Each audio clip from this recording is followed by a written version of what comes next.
Thank you. I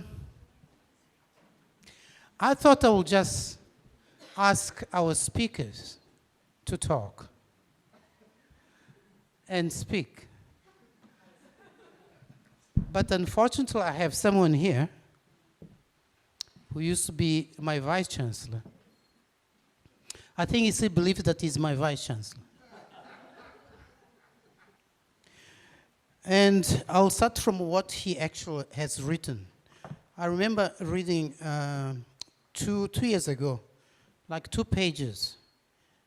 And this draft paper was about what I could call world crisis.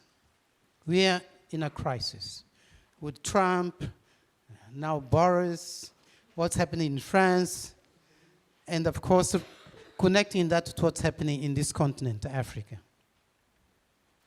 I want to add to that and make a statement that, in fact, we are facing a global crisis, a global epistemological and knowledge crisis.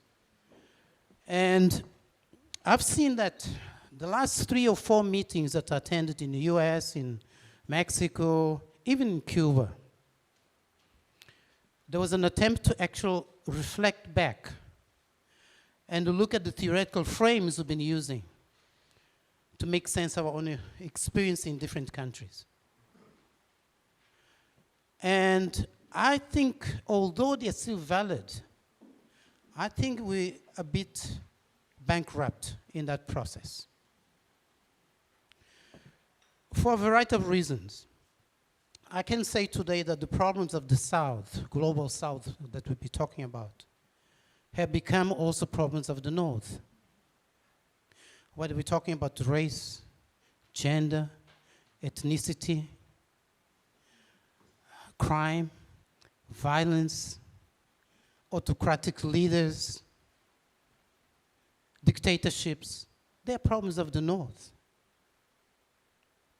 And the crisis is the fact that the intellectual legacy around modernity, shaped by the North, can no longer address those problems in the South. And it can't address the problems in the North. So that's why I'm saying that we face here with a global crisis. But in fact, what we've seen is that we do have in the North a group of scholars, whether you call them critical scholars or not. These are people who have chosen to think differently, either to reframe that intellectual legacy, to make sense of and address the challenge that we confront with today, to think differently about the problems that we are confronted with today, or even to come with alternative theoretical frames. And I think that our speakers today are among that selection of scholars who not only invented those ideas, but they made sure that they appropriated, internalized, and expanded across the world. And I think that's what I like about the work that Toni, Encarnación, Rodríguez, sorry, I have to look at the names, Shirley and Tate, and Michalinos, Zembylas have done. I'm not sure whether my former vice chancellor will be happy with what I've said, but it doesn't really matter because it's no longer my vice chancellor. Let's carry on. Toni. Thank you, and thanks for the invitation to participate in the conference. As I said earlier, I'm here to learn, and already there's lots of really interesting perspectives and ideas keep coming forward. One of the things that struck me as particularly interesting, Andre made the comment at the very start of the conference, and it's in the commentary around this particular round table, is the suggestion that within critical university studies in the North, there's a view or a sense of nostalgia to recreate the university as it once was. Now, this is a perception which I've heard very often, but it's not one I share, because I think that nostalgia is actually for a cloistered institution where people could think what they thought directly because they weren't engaged with society. But the idea of nostalgia, I was talking to Satish about this earlier on. I was reminded as well, today is the 50th anniversary of the first major communal riots in Belfast, in which hundreds of homes were destroyed, thousands of families were displaced, and hundreds of people were injured. And in many senses, the sort of work that myself and other academics in Queen's and other places are engaged in is still trying to address some of the legacies of what happened then and what was to happen subsequently. Whenever I started as a student in Queen's a long time ago, it was an elitist experience. Only 11% of 18-year-olds got to university at that stage, and even then, 10 years previously, the figure had only been half that. And although I didn't know it at the time, the university, Queen's, at that period, the official position was to discourage research on the conflict or any issues associated with the conflict. The Vice-Chancellor at the time described it as a social compact between the university and the government, not to add to the disruption that was happening within society. At a time whenever students I've been at school with and students I was starting university with were actively involved in trying to encourage as much disruption as they possibly could. Whenever I came back some years later to join Queen's as a member of staff, I joined it with the tacit knowledge that people like me had no reasonable expectation of rising to a senior leadership position within the university, because I came from a Catholic background and a minority background. But all that has changed over the subsequent years. The participation levels are much higher. One of the main research institutes in Queen's at the moment, the Mitchell Institute, is focused on issues of conflict transformation and social justice. And there is a huge interdisciplinary teams of academics in the university addressing issues about conflict, not just in Northern Ireland, but beyond. And as one of the papers that I put in is for a sort of background for the conference, charts the dramatic change in the composition of staff within the university as a consequence of fair employment legislation and changes in recruitment procedures. But Queen's is a bit like Northern Ireland itself. We had 30 years of political violence and we've had 20 years of fragile peace. And Northern Ireland is now in a much better place than it was in the past, but it still could be better. It's not good enough. And Queen's, in a sense, is in exactly the same position. It's a lot better than it used to be, but there's still more to be done. One of the areas of work that I'm involved in with schools is around what we call shared education, because we have a divided school system between Catholics and Protestants. And for the last 15 years or so, I've been working with others to create collaborative networks where schools work together very, very closely, and students move between schools to take classes, and teachers move between schools to work with each other. And for me, that's an example of ways in which the universities can engage in their civic role to work with others within society to try, in this case, to do something to underpin the peace process and try and promote different types of relationships between young people, between teachers, between parents, and between communities in our society. And while there's that very strong sort of local commitment and local work, it links into some work that I'm also involved with the Council of Europe. Ahmed referred to some of this work earlier on, which we're doing on a sort of a global scale. But within the Council of Europe in particular, there's a lot of work going on trying to promote the civic and democratic role of higher education, with a particular focus, I have to say, on working within the post-communist states of East and Central Europe to try and promote democratic culture within the universities, on the basis that a lot of the students and graduates from those universities will go on to play leading roles within society. And part of the process of trying to underpin a democratic culture in a wider society is to underpin it within the experience and the operations of the universities.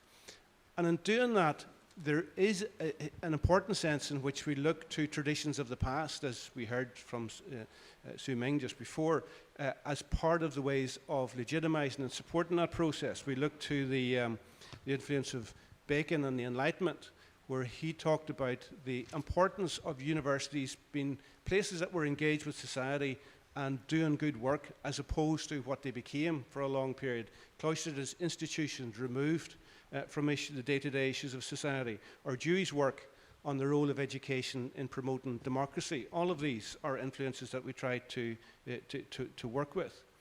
At the same time, we know one of the consequences of massification in European universities has been, on one level, a higher level of engagement with local communities, but a lot of that engagement is centered around economic priorities, issues on economic regeneration or economic strategy or economic growth, which in some senses is predominant because it links into often to government priorities. There's stronger and more sustainable funding support for this type of work. Trying to get social priorities into this local agenda is very much harder, but it's something that we continue to work at to try and raise as a priority.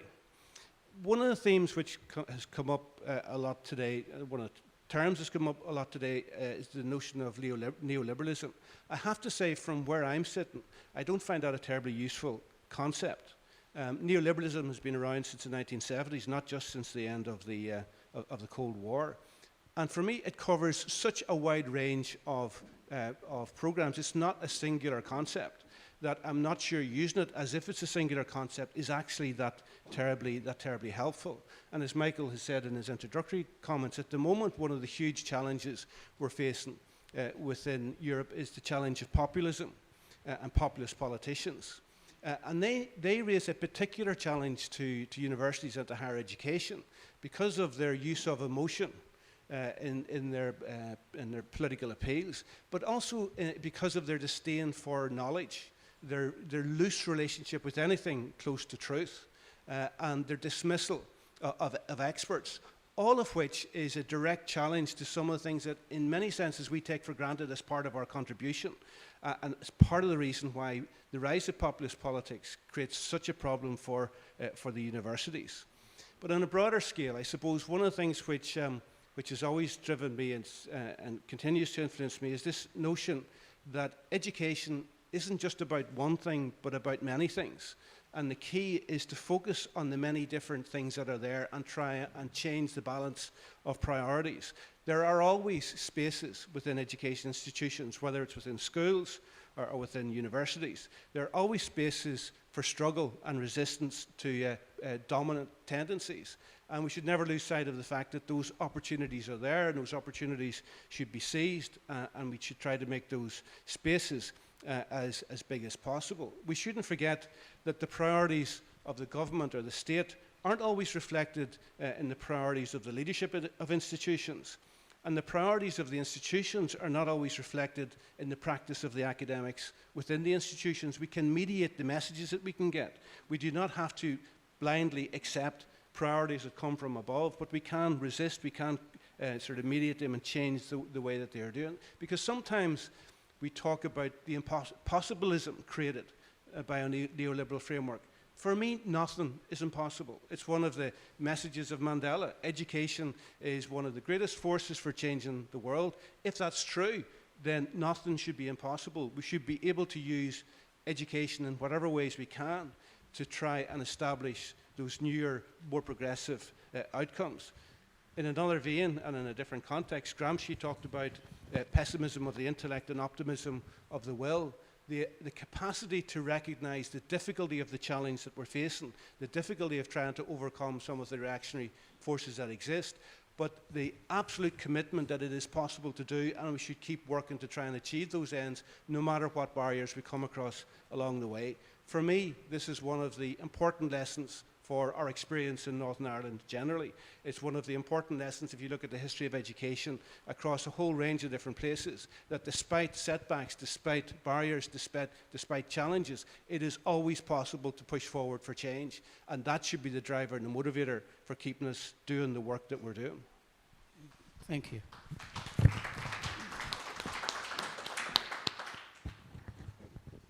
Yes.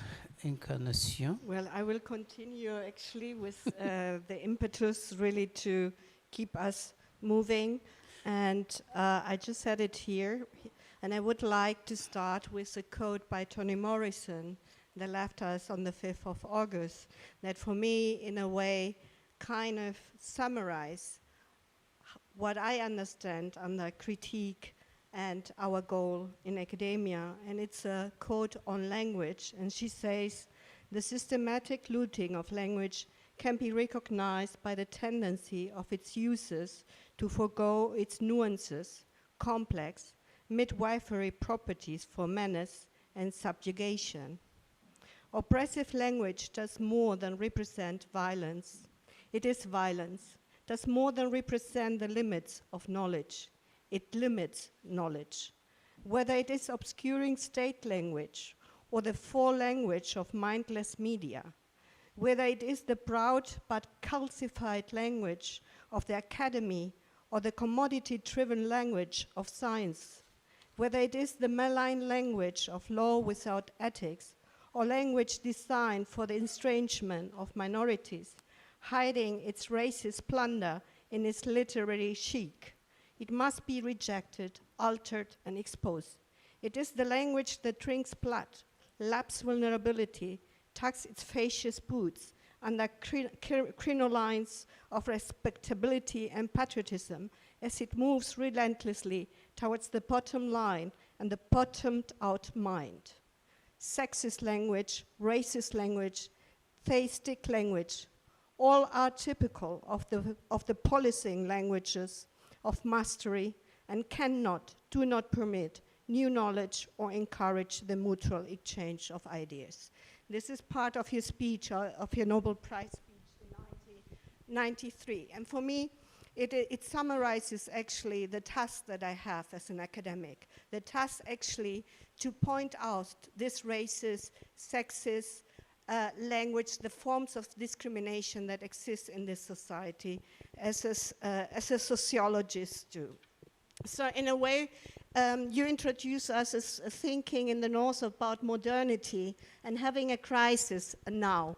The crisis has been always there. There never been modernity without coloniality. There never has been actually the wealthy white male being achieving, or the bourgeois achieving, without being the working class, the racialized bodies in Europe itself. This in order to, I am actually based in Germany, but I'm a daughter of Andalusian, of South Europeans, Spanish migrants that came in the 60s to Germany. So I'm a kind of what a colleague in Britain calls near Malpoor a space invader. So I'm part also of a discussion in Germany about how does it look, how does the university look? Who is the professors? Who are the professors at that university? Do they represent a national elite? And we know the work in Europe from Bourdieu about universities being the place of the national elites. And though we have all these wonderful words about diversity, we have an entity at the university that it's doing gender mainstreaming and equality, still the representation of the professors, still the body of students we have in German universities are actually shaped by class and race and nationality and religion. We're having debates at the moment also in Germany about students, they are Muslim students and are wearing scarf, being attacked, for example, on the campus. So we're having debates about what place is the university? Do we talk about institutional racism at the university? Do we talk about everyday racism and attacks in the university? And these debates are not happening on the level of administration. These debates are not happening on the level, let's say, of the dominant body of the university. These debates are happening on the margins. These debates are mainly also propelled by students. Questions of solidarity comes up on the level of what do professors do, what do academics do, how do they stand behind it, and nothing is really happening. So it's a very bleak situation. So on the other side, we experienced in the last 10 years a kind of hyping of post-colonial theory. you know, or decolonial perspectives, being partially introduced into the curricula by a way that these theories and the kind of political struggle behind these theories are disappearing. And also, let's say the actors that brought these debates into Germany connected with anti-racist struggle are not part of the positioning or the representation of academic positions in the universities. So this is a kind of a paradox there. We do also have at the moment a debate on racism. So all of a sudden everyone is talking about racism, but we are not talking about how students experience racism. And students, for example, I had a group that was working on institutional discrimination, and we were doing kind of ethnography at the university, and some students couldn't really put the point on that they were experiencing racism, because they couldn't identify the university as a place where they would experience racism. So the vocabulary is not there, and the vocabulary actually that we produce so that it gets into more public domain, it's a vocabulary that it's also being, how can I say, attacked. So at the moment, I do a lot of work in Germany in regard to decolonizing the university, in regard to working on the level of anti-racist struggle. We have a group of academics and politicians, practitioners. When I say politicians, it's people that work in politics, not really political representatives. And we created a kind of association that is called Decolonial. We are trying to establish this association.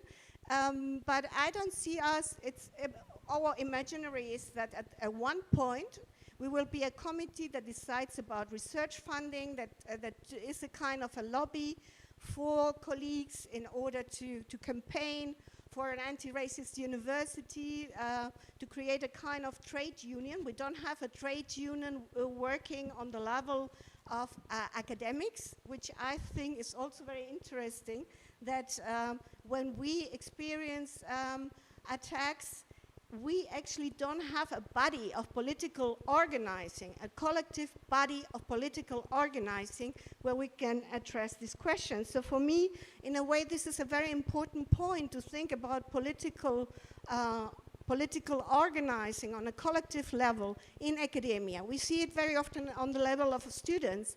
We see it also on the level of what we have in Germany, a very big group of precarious workers. They are all these academics that they are not professors, because in Germany you need to become a professor in order to get a permanent job. So we're having at the moment a political organizing of this kind of Mittelbau, we call it. This middle fringes of people, junior faculty, trying to make the path to become professors. They're getting organized. But we don't have professors organizing against a new backlash that we are experiencing. People doing decolonial work in Germany or in Europe are experiencing at the moment backlashes. And it's on an individual level. So it's not that we can voice it on the level of we being discriminated through anti-discrimination policies. But we don't have this form of organizing. On the other level, we have, of course, a kind of authoritarian capitalism being more present, authoritarian capitalism that works together with a racial capitalism, and that we need also to voice in which the academia is also part of it.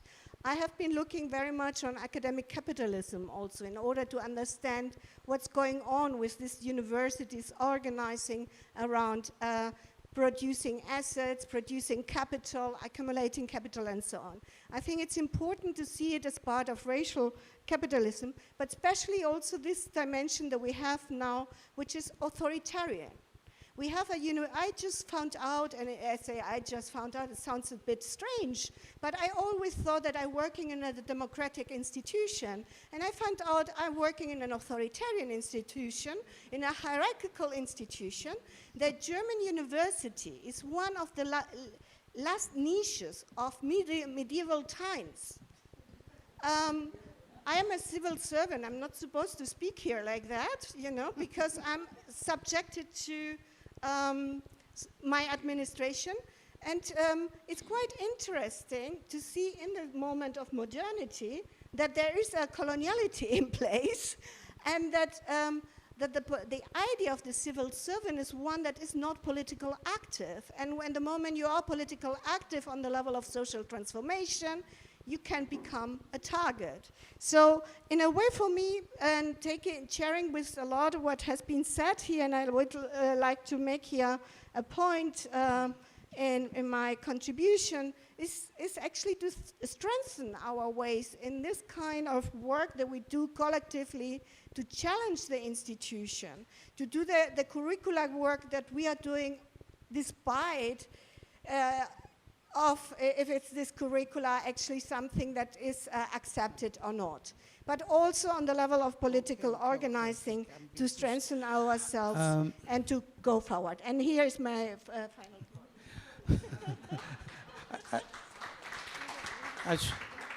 I should have said this from the outset. I'd like our speakers to be more sensitive to time. Yes, please. I hate to have to stop you. I'll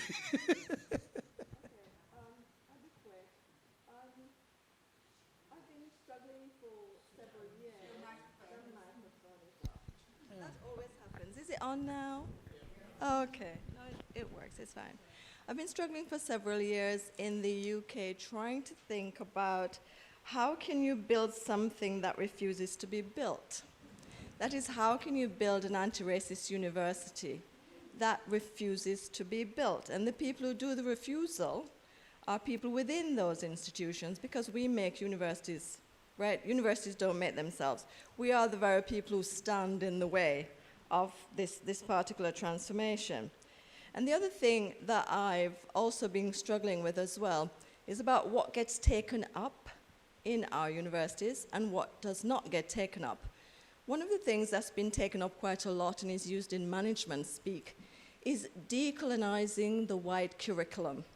That's a buzz phrase in the UK that all university VCs might be using now, or at least heads of department, to show that they're kind of aware about what's happening politically in the country, in academia. But one of the things that does not get taken up in the same way, because it can't be just done through amending the reading list by putting one black feminist writer on or one African scholar on, you know. It can't be done in that way, is for me a very important issue, because it points to what Encarnación was saying about the coloniality that still exists as the very basis of the British education system, and that enables universities, the anti-racist university to be built, disables the anti-racist university to be built. And that one is to do with the black student and student of color attainment gap. This for me is a massive issue. Somebody earlier, Capano, was saying, we're producing PhDs here and they have nothing after that. In the UK, we can't produce black PhDs there, hardly. You can see if you look at any of our academic institutions, very, very few black British, especially, students doing their PhDs. In my year at the university I did my PhD in, I was the only black British person, the only one in the whole sociology department. Similarly, when I did my MA, I was the only black British person there, and I wasn't even really British, right? I'm an immigrant, I'm an import from Jamaica, so I don't really qualify in that way of having had the hard knocks through the British education system. And this morning, when Sibongile was speaking, she was saying, what are universities for? But she also said something which really resonated with me, and that was about the status of the human societally. And I want to think about the coloniality that's really within that very thing, the human. Because in my country, Jamaica, under colonialism, I was told by relatives and also other people that I knew that up until independence, which was in 1962, so if you think about it, the British Empire ruled Jamaica from 1655 until 1962, and before that it was the Spanish Empire. In that whole period of time, very few black people from Jamaica could progress to a degree. You could get a certificate in education or whatever you were studying, or a diploma, but you never got a degree in that subject. Why? Because management belonged to white people, knowledge belonged to white people, status belonged to white people. And I'm sorry to say that I'm seeing exactly the same thing happening in the UK education system, which is supposed to be operating in terms of meritocracy. What we have there now, and we've had for several years, and all of us who work in universities, well, not me, but so I can criticize, lots of people in universities have been doing research for many years into what they call the Black Attainment Gap. We know what some of the issues are because we have been told by fellow academics what they are. But of course, some of them must rankle, and they rankle with me. For example, black students fail because they self-segregate in the classroom. Imagine. Black students fail because they have different cultural learning styles. Black students fail because they don't ask for help. Black students fail because they work part-time and they live off campus.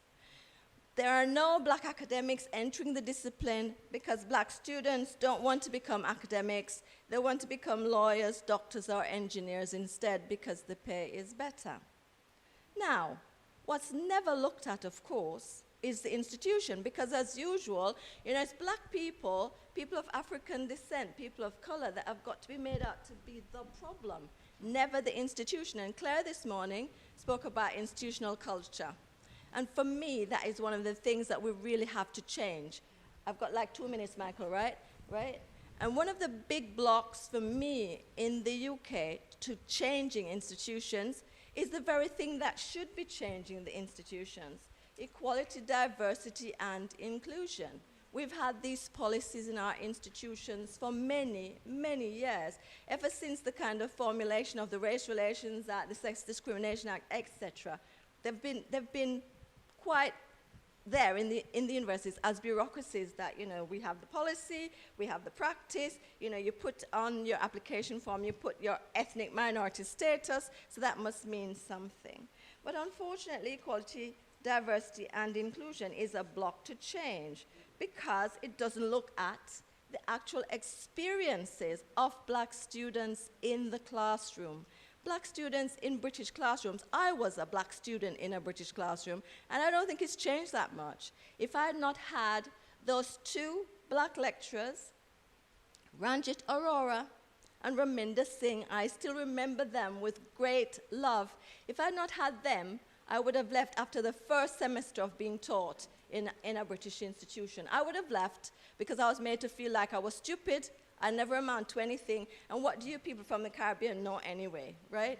And that continued up until my master's study, and it continued into also being an academic, where I was actually told no theory ever comes out of the Caribbean anyway, right? So that's what I mean. That's the sort of system that we're expecting students to learn in, a system in which they do not feel valued, in which they experience daily racism from lecturers, but also from fellow students, and then when they try and seek help, from the administration itself. So, no wonder we have black students coming into UK universities with the same A levels as white students, coming from the same social class background as white students, but leaving with a class of degree a lot lower, probably 25% lower or something like that, than their white peers. So that must tell you something is really very rotten in our university systems. And it doesn't lie with the black students at all. It lies with the institutions themselves. It lies with us as people within them. So we still have this whole coloniality thing going on, which we have to get rid of. Thank you.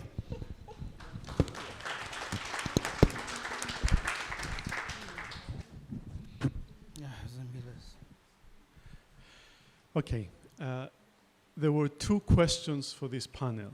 What might be the shape of critical university studies in the global north? And can it produce emancipatory imaginations of use for its own social justice project and that of the global south? I will give you first the short answers to these two questions and then the longer answers within my 5-minute time limit, of course. So here are the short answers. Number one, and there are indirect answers. if within the colonizing university, as La Paperson argues, also exists a decolonizing education, then there is always some space for emancipatory imaginations within universities in the global north. Point number 2.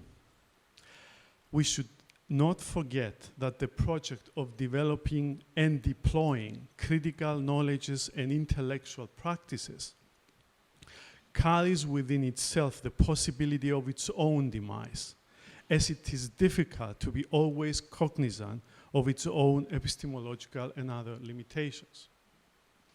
So, the first question, what might be the shape of critical university studies in the global north? Although a lot of the work that falls within critical university studies focuses on American higher education, one might argue that some of the questions raised are relevant to universities in the global north more generally.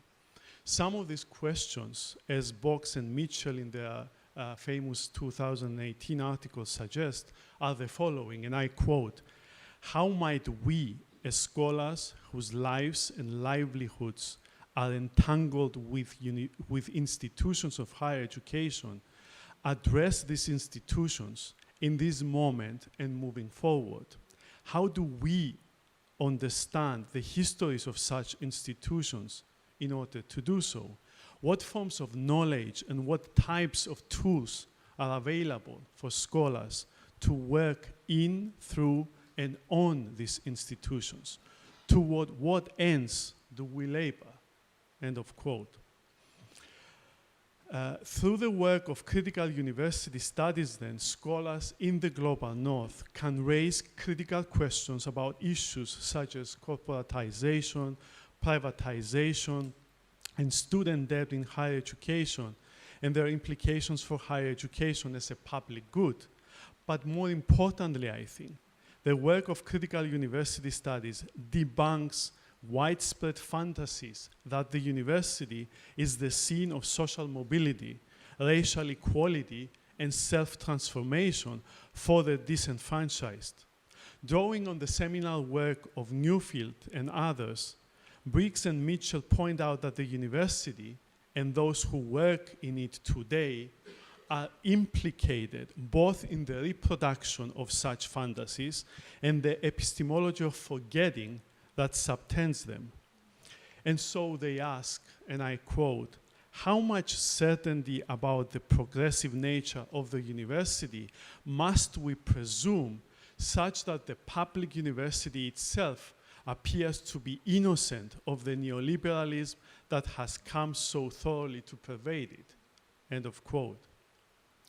While contemporary debates about the so-called neoliberal university have evolved out of acknowledging the increasing corporatization of universities and the disenfranchisement of certain groups, such as poor people, women, people of color, and so on, these observations need to be situated within a deeper historical perspective, which offers insights into how higher educational institutions have been far more ethically complicit with settler colonialism, coloniality, racism, nationalism, militarism, and violence they claim to redress than it frequently acknowledged. If the university in the global north still largely functions within an imperial nation state, then academics, we in other words, have serious responsibilities.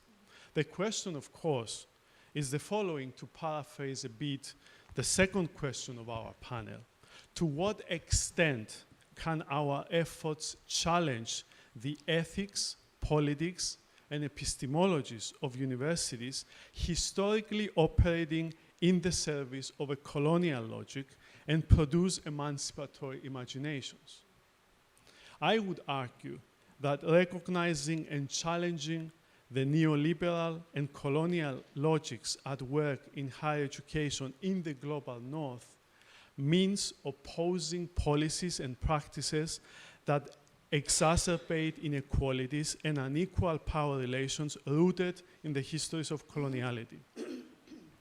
These efforts might include a range of many strategies that need to happen at several levels simultaneously: knowledge practices, interpersonal relationships, leadership, the economic, material, affective, social, ethical, and political structures that have been formed and are still in place as a result of coloniality and neoliberalism, as Shirley just said very eloquently. As such, critical university studies can begin to make a difference when it takes issues of power, encompassing affective, ethical, and material power, as being at the forefront of issues confronting universities in the global north and the global south. Thank you.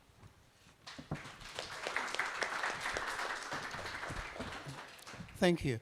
I think we'll take one full set of questions, but before we take those questions or comments, I would like also to connect to the speakers, because I think there should be some debate there. Toni challenges the neoliberal threat, and the main threat is this populist movement in Europe, rising above, socialists, neoliberal, all progressive options. Encarnación, the original sin of modernity is coloniality, and it's still there, and we have to grapple with it. Shirley ties colonial to racism, and Zembylas reclaim the neoliberal threat and ties it to racism, coloniality, and all that. That's very interesting, because we also have those challenges here. So let's take questions and comments. Starting, yeah. I'll start from this side. Very valuable set of provocations. It's really thought-provoking. So the question that Michael framed is also the top of my head. It seems to me like you arguing that the concept of neoliberalism is too big and too amorphous a concept to catch the specificity of what's going on in the sector.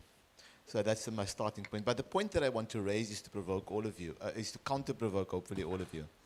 And that is that it seems that what is missing is a theory, no, this is an old word by the way, a theory of agency and change that does not simply land the process of challenge onto an individualized challenge, but makes connections within the university and outside of the university on the assumption that the social reproduction role of the university is a function of larger societal and political economy processes.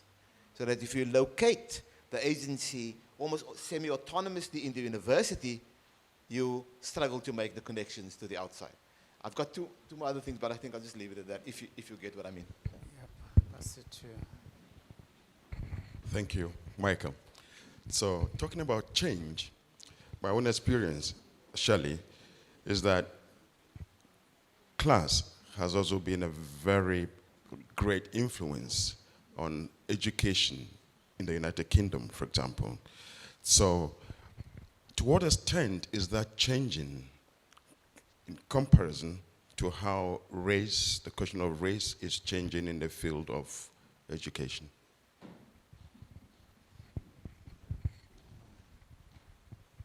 Thank you. I just want to make a comment, and hopefully the response will be towards that. Let's be sensitive to time, because we're under pressure.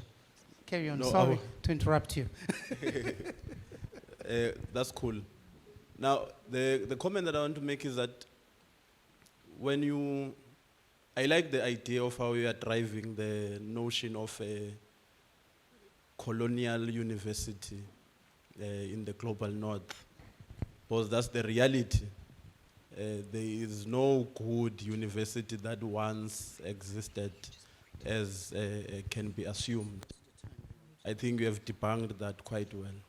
What I'm interested in is on the approach to coloniality, or your understanding coloniality, because coloniality, one, is an act discriminatory to another, but also it is an act discriminatory or problematic to yourself as well.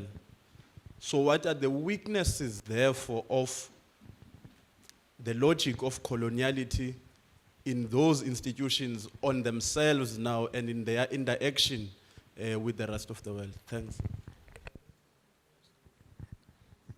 Okay, good afternoon. Thank you very much for all your talks. Really appreciate it. Just wanted to ask you, Shirley, in terms of building the anti-racist university, do you think there are other kind of countries that are further ahead in than the UK? Because obviously you and I have worked a lot together. There's some kind of good examples of that. But what could the UK take from other countries in terms of acknowledging its past and the contribution of people of colour and indigenous populations to the academy as we see it now? Thank you.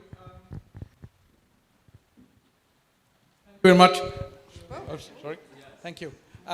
Just quick two comments, a comment and two questions for all the panelists here.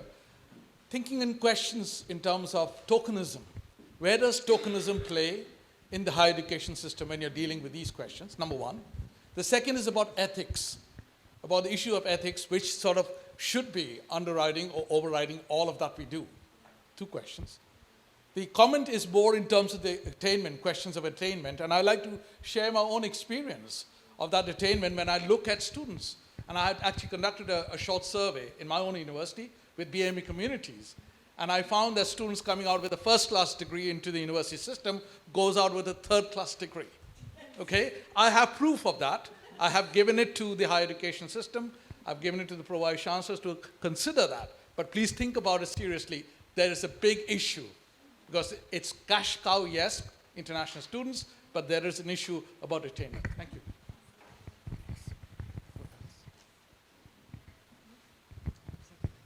Okay, so if you want to make some comments or respond. We have 10 minutes. We have 10 minutes. Yeah.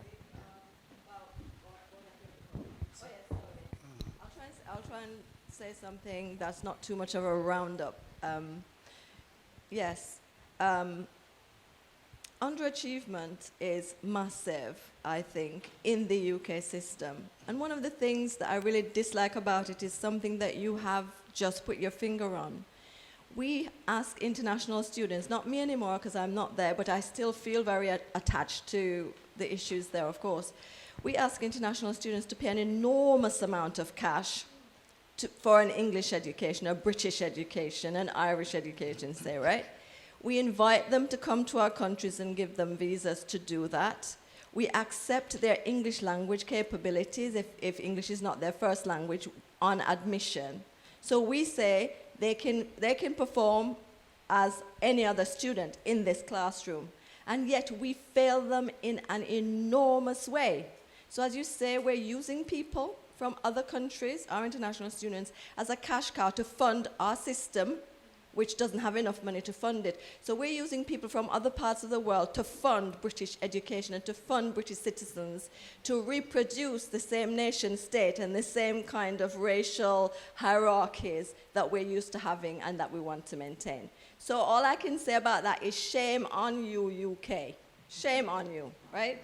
So I'll leave it at that. In terms of like how to build the anti-racist university, you see, Jason? This is something that I have struggled with for years. And it's something that I think is going to continue to be a struggle in the UK because who benefits from that? Not white people, not people who are, not people of color, black people who are kind of wedded to whiteness in that way because they can get something out of it. The only people who would benefit are people who've always been marginalized from that system. And where are we put? Where are we put? You said something yesterday coming from the airport on the bus, right? About how long it takes black women, brightness, there you are. Talk to Jason about this from the UK perspective. How long it takes black women to become professors in the UK system as opposed to black men, for example, right? So we have to always ask the question of interest and self-interest. Who gains from changing a system and who does not? That's the thing. So for me, the question of the anti-racist university is a very complicated one. There's no easy answer to it, especially within the UK. But I have to say, not because I want to beat the drum of the part of the world that I'm from, but you also asked the question of, are there any models elsewhere? And I'd have to point to the University of the West Indies. I have to say this. Not because I'm a Jamaican. I never went to university at the University of the West Indies, but every time I go to any campus of the University of the West Indies, I'm always incredibly impressed with the students. They stand there self-assured, you know, just talking about their work and talking about everything that they know and talking about everything they found out in a way that black students in the UK are never empowered to do, because we always feel, and I put myself into the we bracket there because I did my higher education in the UK, we always feel that we can't do it. We never get supported to feel that we can conquer the world. We can be leaders. We can be, as we see people are in the Caribbean. So that would be my model, you see, the University of the West Indies. But that took a lot of work. That took a lot of getting rid of a lot of colonial attachments, and that took several generations as well. I'll stop, Michael, because I'm... Thank you.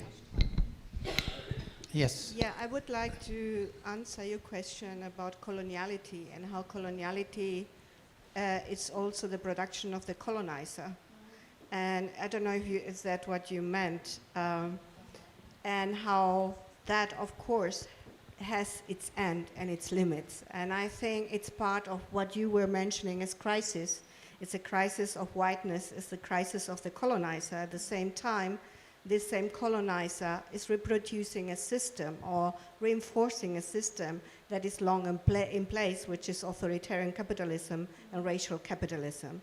So the question of class is a very important one, somebody was saying, because the exclusion is not only one that is on the level of race, it's an exclusion of the level of economic access to capital.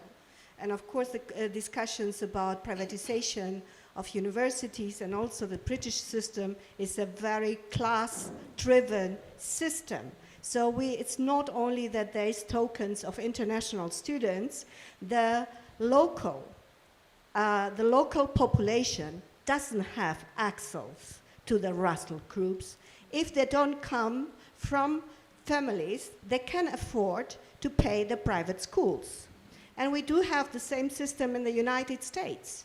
We have, and also, of course, Germany has another system which produces access quite early on, so that you need to come from a middle-class background in order to pass to the system that is a gymnasium that produces the kind of grammar school. So we do have, and I mean also a lot of literature has been produced about the social inequalities that are intrinsic to the Bildungssystem, to the educational system we have in place in all over Europe. So and that has been continuated and exported, and then especially within the context of colonialism, around racializing also the system, creating the people that were having access to education, as you said, and the ones that weren't citizen or non-humans. But we do have the system also in Europe, and it's still there, and it's increasing at the moment. So it's not that the whole Bologna process and the whole stuff is not producing more fellowships, it's not producing more access to education. The inequality parameter is steady, is increasing, and we don't have debates about it. We don't have debates, and when you say, is there an alternative model? I see it here in South Africa happening. And because we are not having discussions about transforming in education. We are not having discussions about inequality and how to challenge it. And the little time I have that I am in contact with South Africa, I find amazing what has happened here. And I haven't seen that happening in Europe anywhere. We have a lot of debates about inequality, but the German system that has a three-class system on the level of school. We have a grammar school, we have a middle school, and we have the Hauptschule, which is a basic education where the main representation of the school students in the school are migrant kids, are kids that are racialized, and are poor kids that come from poor background. And this system, there's a long debate also by social democrats to change the system that doesn't exist in other parts of Europe, and it's studied there. It's not being changed because the privileged class, is not interested in changing it. Thank you. The Irish have a very curious relationship with colonialism, partly because we wallow in the conceit that we were Britain's first colony, therefore it's not our problem, though in fact if you look at the history of the British Empire, most of the British armies had a large proportion of Irish troops actually doing what they did. So it's something that we haven't really engaged with properly as an issue. On the point I was making about neoliberalism is not that it's not important. It's that the way the concept is used in a Manichaean way, it's as if there is neoliberalism and something else which is ill-defined. When, if you actually look at the neoliberal period since the mid-1970s, we've had everything from the brutalism of the Chicago school who laid waste Chile, right through to those who advocate a social market mediated by Rawlsian principles, and there's a huge range in between. So simply driving forward as if it's a singular project seems to me to be intellectually a very loose way to operate. There are lots of approaches and models that can be used. I suppose within the Council of Europe, what we try to emphasize is the normative dimensions and to be explicit about that, which is why in the engagement with promoting democratic culture, there's a very clear normative commitment to liberal democratic values. Within Queen's University, what we try to do as one way of trying to bring the value space of the institution to the fore was to create a social charter, which tried to make explicit the values that underpinned our approach to teaching and to research, and to encourage an open and explicit conversation around the implications of that. Now, predictably, some of the leadership in the institution use that as a marketing device, which is not what it was intended for. But nevertheless, the space is there and the space can be exploited, and that's the key point. When you're trying to drive forward change, it is not simple, it is not easy to do, but the important thing is to maintain the commitment that change is possible. Because if you believe change is not possible, then you just give up, and that's not a way forward. Thank you. Zembylas? Just a few comments on Aslam's comment and question on the theory of agency and change. I agree with you, Aslam. We need a theory of agency, however you want to call it, as we feel uncomfortable with the notion of agency. But I would also say yes, that the university has a responsibility in reproducing society. And we as academics do have ethical and political responsibility in doing so. And this responsibility is not some vague collective, it's also individual responsibility, ethical and political. So we do need theories of change, theories of agency, because there's not only one overarching theories, but there are different ways of theorizing, how we can engage in critical university studies in ways that make sense and have transformative, consequences within each particular context. So what that manifestation would be in Port Elizabeth, in Nelson Mandela University, would probably be very different from the University of Cape Town, or from the University of the Free State, or from the Open University of Cyprus for that matter. So in other words, I think it's an important task is to theorize this, develop theories that are contextualized and meaningful within each particular setting, and not look for kind of an overarching big grand theory of everything that will go under the name of critical university studies or critical theory of university studies. So I think there is a lot to learn from each other. And as we share these different stories or these different experiences, I think it helps me a lot kind of contextualize more of, you know, the difficult task of actually theorizing this and then acting responsibly on making some sort of meaningful change. Thank you. I must say that I like that. I like that. And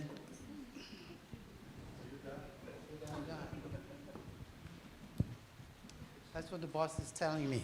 But on that note, I want to say that we had different theories connecting to what you just said. We had here different theories, different options, and different choices. We may feel confused ourselves and challenged. But if you ask me, what's the message emerging from this encounter? The session was framed as a dialogue from between the North, the global North, and global South. Now, what's the lesson I take from this? It reminds me of a title of a chapter in 1994 with Nico Klute and Joe Muller. I put the title, Beyond Closure and Fixed Frameworks. And I think that's the main lesson that we have from this. We may make our own choices in the process. Thank you.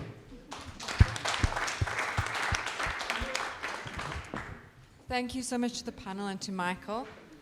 Thank you so much. And thank you again to our panel.